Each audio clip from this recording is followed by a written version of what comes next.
Hi guys and welcome back. Today we are going to talk about a DAC that at first maybe seems like just another DAC on the market, but it has few aces up its sleeve. And it's Aune XVIII Magic DAC that goes for $300, and if you look at its specs, it's just another DAC on the market, nothing new really. It uses Sabre chip, well-known one that was used in many other devices, and it supports high-resolution formats.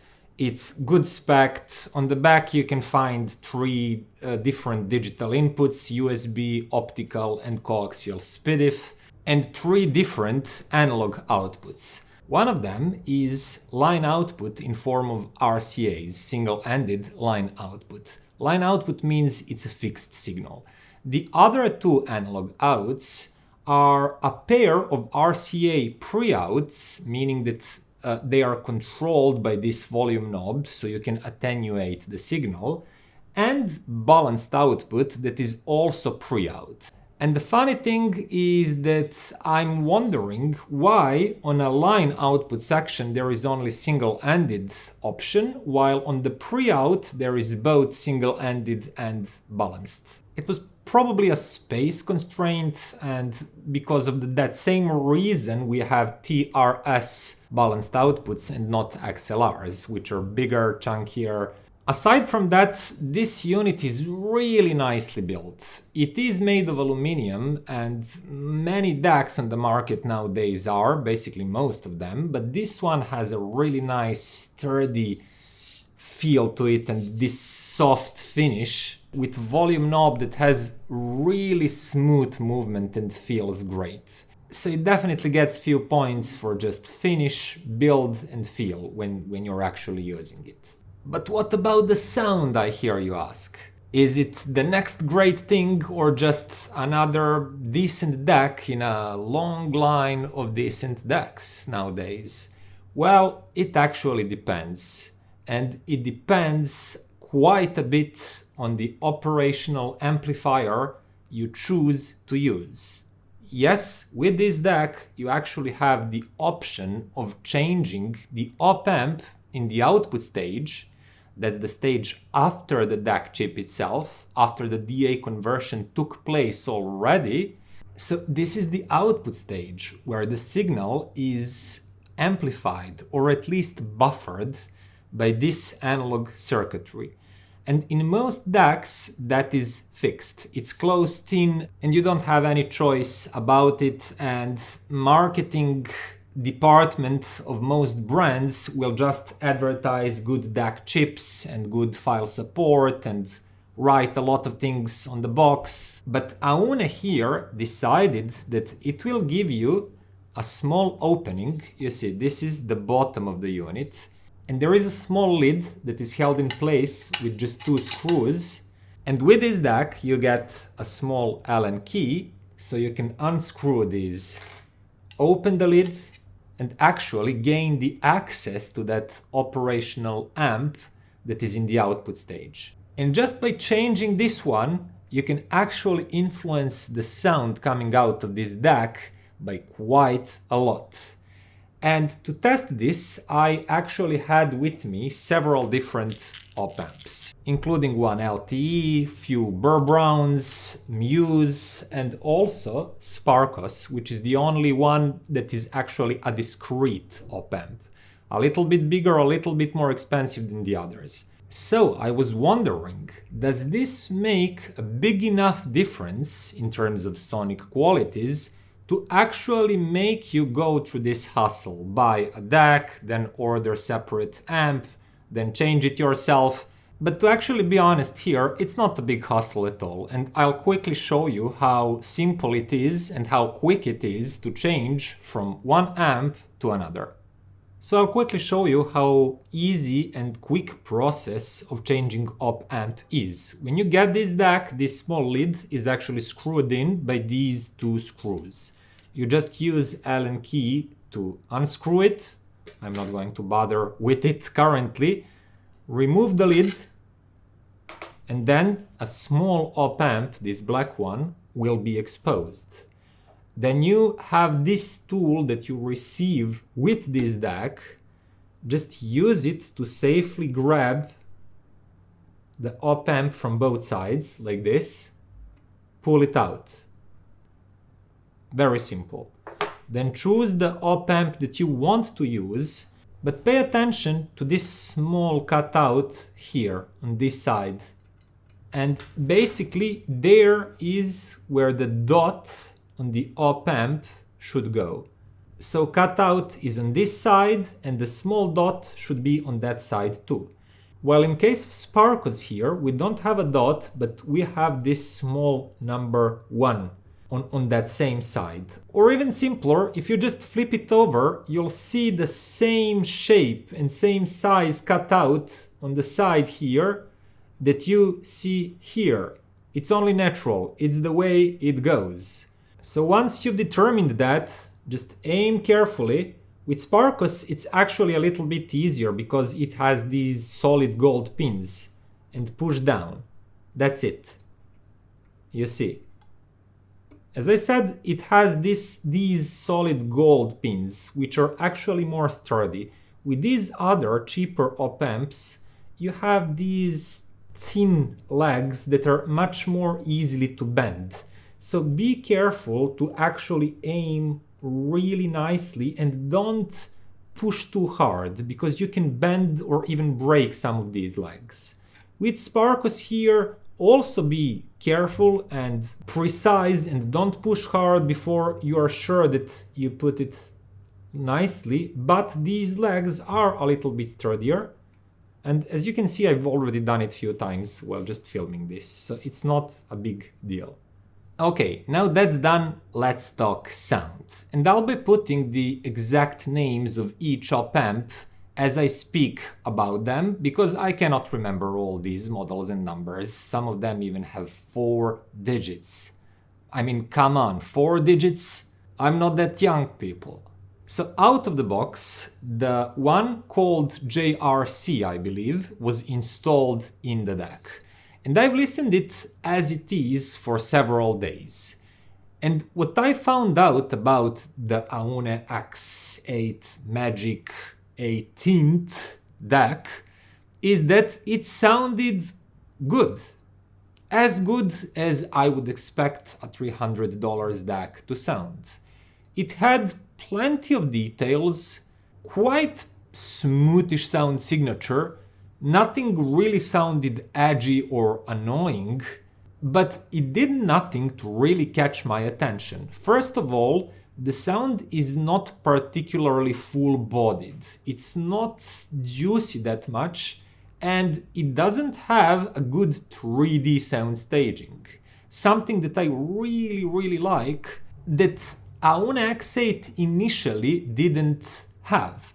It was nice and detailed, but it was flat. Soundstage was flat, and dynamically also it was kinda flat.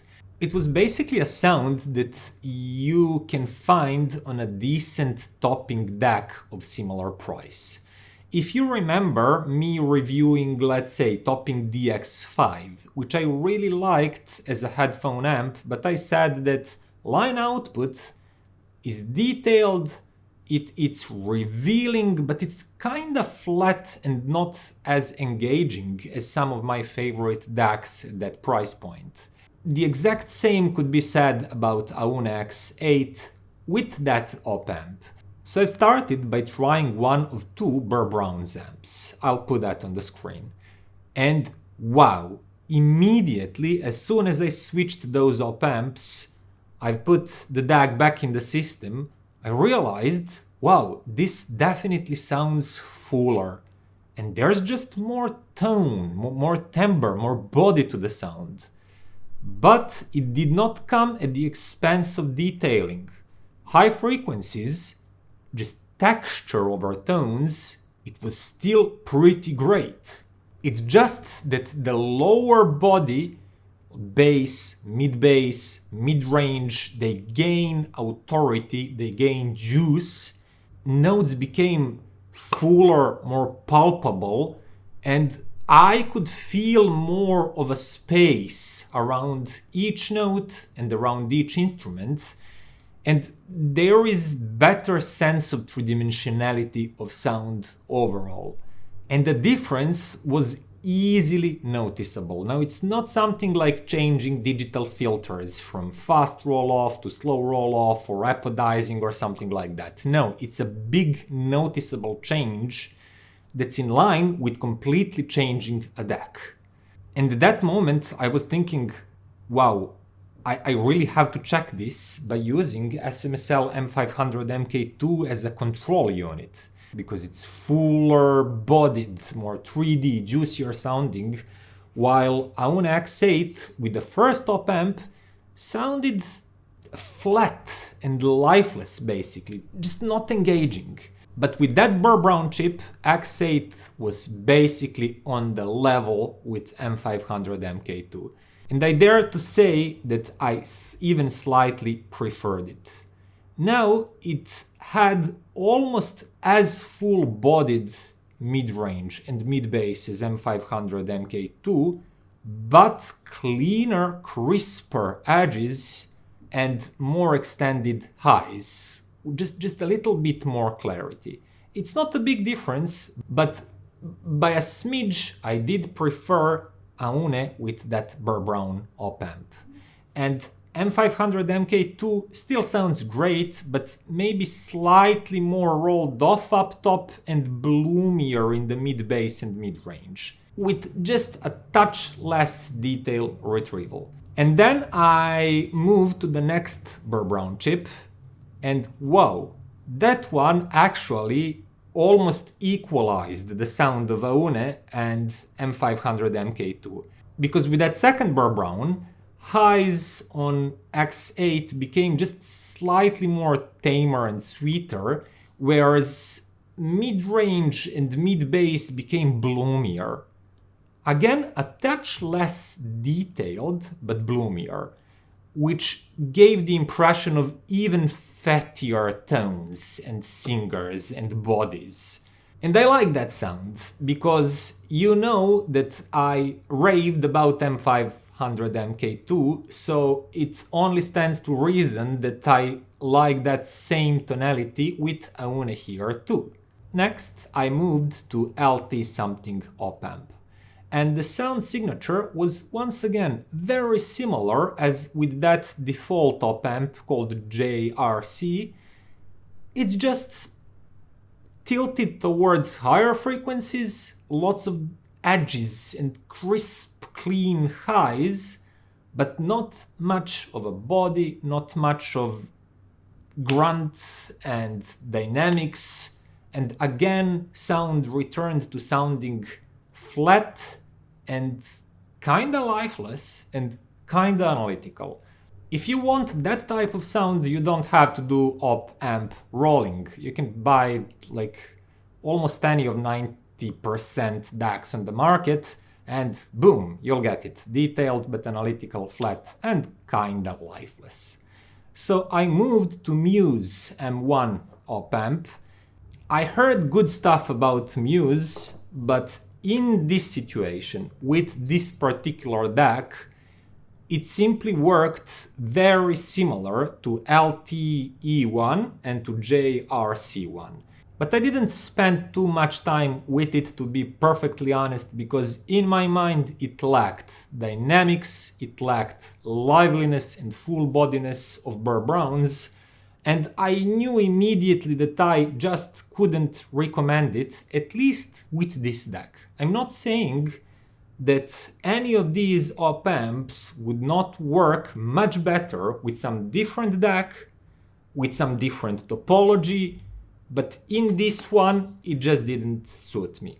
And that left me with the last one and the biggest one, Sparkos discrete op-amp.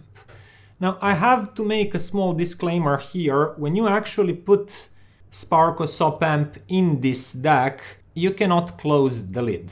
And even without it, if you turn a DAC normally like you would to place it on a shelf, a op-amp would touch the shelf first. So I've tested it by keeping the DAC upside down. If I wanted to use this op-amp, I would basically get some higher rubber feet. I would leave it open, maybe protect it with some insulation tape or something like that in case I have small children in-house. And I will probably add those higher silicone or rubber feet so I can normally use Sparkos with this DAC. But why would I do that, you ask? Well, it's because with Sparkos it sounds glorious. Okay, I've inserted Sparkos, I've sit to listen, and I've realized that the tonality, overall tonality, is very similar to that first Burr-Brown. That was probably my favorite op-amp so far. It had full bodiness, it had juice, it had dynamics, but it had lots of high-frequency details that were presented in a smooth manner. Now I have to say this because very often high-frequency detailing comes at the cost of being a little bit sharp and edgy and just over-sharpening things. But with Sparkos here, there was lots of details, rich tone texture, but backed with full juicy mid-range, full bass line that created palpable notes. So I was listening to this great vocal and I realized that her vocal sounds big and full and there's lots of details, and this is even a little bit tricky recording with this female vocal that tends to sound a little bit sibilant and hissy. And Sparkos did a really great job at exposing as much of the texture and details as possible, but without ever getting into that danger red zone where you would be bothered by sibilance and the way she's singing close to the mic. And it seemed to me that also around her vocal and between instruments and around instruments there was plenty of empty space and plenty of room. So I switched to this next song that is recorded in a way that there's a lot of soundstage depth and a lot of air and that aftertone, echo and feeling of space when you listen to it. And yeah, I was right. Sparkos really did a great job of taking this DAC from something that was by default really flat sounding and then lifted the final sound quality of this DAC to the level where I could easily hear really good and decent soundstage depth and empty space and air and good tone decay. Now, at that moment, I simply had to do this because I've realized this sounds much better than I've expected it to sound.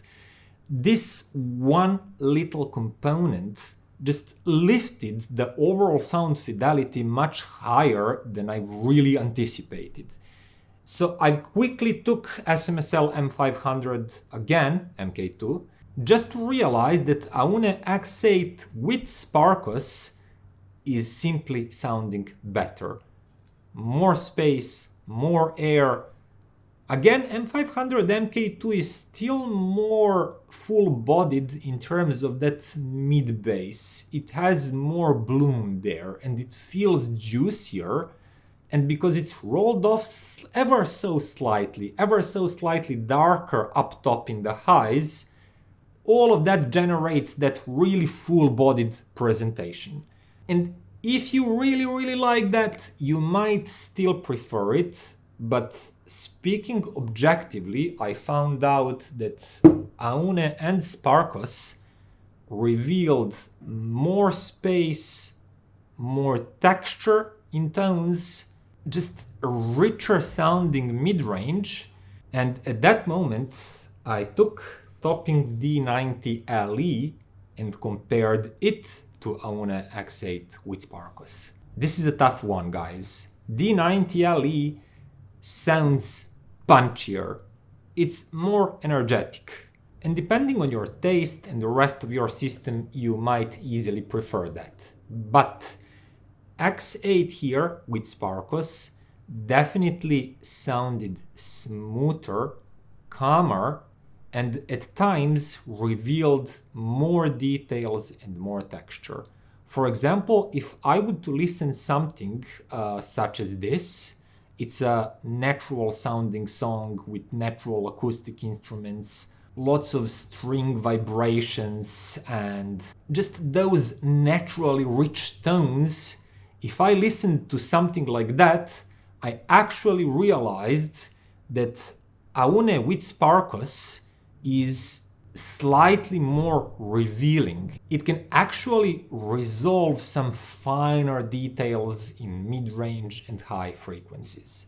And again, I find them equally matched, but consider D90 to be more of a brute force, engaging, dynamic, really lively sounding, but slightly thicker in the bass line and slightly less refined when it comes to texture and really fine details. So it leans more heavily on that dynamics and really energetic edges, whereas Aune and Sparkos are less dynamic, but calmer, more refined, and even slightly more spacious sounding, probably slightly deeper sounding. And that, of course, made me to test the limits of Aune here and compare it to great musician Pegasus and Leather Schumann. And that was where it was finally stopped, because both of these offered just bigger scale soundstage, better full bodiness of each tone. And the difference is not huge, but even with the help of the great op-amp Sparkos, Aune X8 cannot match that level of just sounding really present and lifelike and engaging.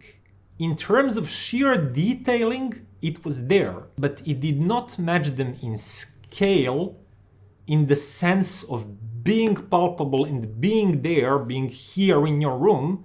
But as I've said before, it was fighting on a same level with Topping D90. So what I want to say here is that I think that Aune brought something really good to the market by actually enabling us to change these op-amps by ourselves. And it's just a great show of how a completely same DAC chip in a completely same device with the same power supply can sound completely different just by changing this one small thing in its output stage. And if you deliberately take one of these less performing op-amps, such as JRC, and then immediately switch to this great one, as Sparkos is, it would be like a night and day difference. I bet that if you have just paid 3 times the amount of money for a new DAC and heard that type of a difference, you would think to yourself, yeah, that's the stuff. I know why I paid this much, because this sounds considerably better. And I really hope that we are at the beginning of some sort of trend here, that more and more manufacturers, if they're not willing to put really good quality op-amps in their DACs and to work with companies like Sparkos, at least give us an option to change that ourselves. Because if you can make this $300 device sound this good by adding an $80 component to it, I want that. I don't want a $900 or $1,000 something DAC that sounds that good, but comes at that high of a price, and admittedly it packs more functionality and higher bit rates, maybe MKII and things that I don't necessarily need. But having a more simple product with higher quality parts that actually create really high quality sound is something that I'm really excited about and that I want to see more in the future. And that would be all for today, guys. I hope you like this video and this information that I've provided. Comment down below the video, like, subscribe, consider becoming a patron and supporting what I do here, and see you next time. Bye.